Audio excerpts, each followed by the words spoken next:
राजस्थान में बीजेपी का खेल बिगाड़ने के लिए बागी उतरे मैदान में। टिकट कटने के बाद 1 दर्जन से ज्यादा बागियों ने भर दिया नामांकन। कोई निर्दलीय तो कोई छोटी पार्टियों के सहारे मैदान में। राजस्थान में बीजेपी ने नामांकन भरने का काम पूरा होने के कुछ घंटे पहले अपने सभी उम्मीदवार घोषित कर दिए। सोमवार देर रात को बचे हुए 3 उम्मीदवारों के नाम का ऐलान करने के साथ ही बीजेपी के सभी 200 उम्मीदवारों की तस्वीर साफ हो गई। लेकिन उम्मीदवारों के नाम जैसे जैसे सामने आते गए वैसे वैसे बीजेपी में बगावत होती चली गई। अब बीजेपी के 1 दर्जन से ज्यादा उम्मीदवार बगावत कर चुनाव मैदान में कूद चुके हैं। पार्टी के उम्मीदवार के खिलाफ भी नामांकन भर दिया गया है। बगावत करने वाले सबसे ज्यादा नेता वसुंधरा राजे सिंधिया करीबी बताए जा रहे हैं और दावा तो यहां तक किया जा रहा है कि वसुंधरा राजे सिंधिया ने भी बगावत करने वाले नेताओं से चुनाव मैदान से हटने का दबाव नहीं बनाया है। वैसे पार्टी की ओर से जरूर कोशिश हो रही है कि सभी बागी मैदान से हट जाएं, लेकिन ऐसा होता हुआ नहीं दिख रहा है, जिससे बीजेपी के सामने बड़ी समस्या खड़ी होती दिखाई दे रही है।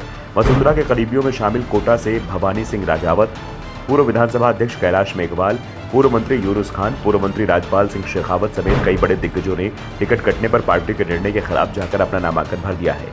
माना जा रहा है कि ये वो चेहरे हैं जो भले ही चुनाव में जीत ना पाए, लेकिन समाज में अपना कद रखने की वजह से बीजेपी उम्मीदवार के लिए मुसीबत पैदा कर सकते हैं।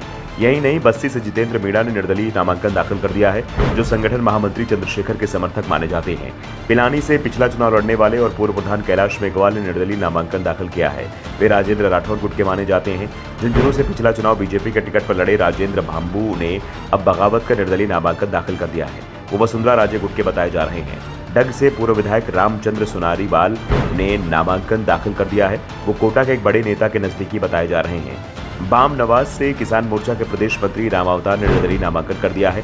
गंगापुर सिटी से 2 माह पहले बीजेपी में शामिल हुए माली सैनी समाज के कार्यकारी प्रदेशाध्यक्ष CL सैनी ने भी नामांकन कर दिया है। ये वो नाम है जो भले ही अपना चुनाव जीत ना सके, लेकिन बीजेपी के अधिकृत उम्मीदवार का खेल बिगाड़ सकते हैं। नामांकन वापसी 9 नवंबर तक हो सकती है। ऐसे में पार्टी कोशिश है कि बाकी उम्मीदवारों को बनाकर अपने पाले में रखा जाए, जिससे पार्टी उम्मीदवार को नुकसान ना हो।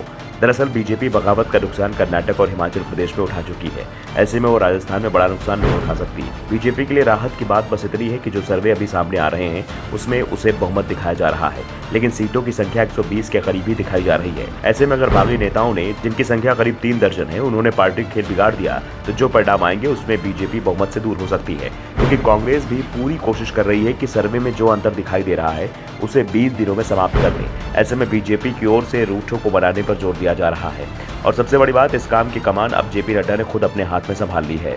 दरअसल बीजेपी के डर का सबसे बड़ा कारण ये भी है कि राज्य में मतदाता पार्टी के साथ हुई उम्मीदवार को भी परख कर वोट देते हैं। इसलिए राज्य में शुरुआत से ही निर्दलीय और छोटी पार्टियों के मतदाताओं का समर्थन मिलता रहा है। 2018 के चुनाव में भी 27 उम्मीदवार छोटी पार्टियों और निर्दलीय थे। 13 निर्दलीय चुनाव जीतकर विधानसभा में पहुंचे थे और दावा किया जा रहा है कि इस बार यह संख्या इससे भी ज्यादा हो सकती है, क्योंकि 2018 में अधिकांश नेता कांग्रेस से बगावत कर चुनाव लड़े थे। इस बार तो इसमें बीजेपी नेताओं की संख्या ज्यादा दिखाई दे रही है। ब्यूरो रिपोर्ट, द नव दर्पण न्यूज।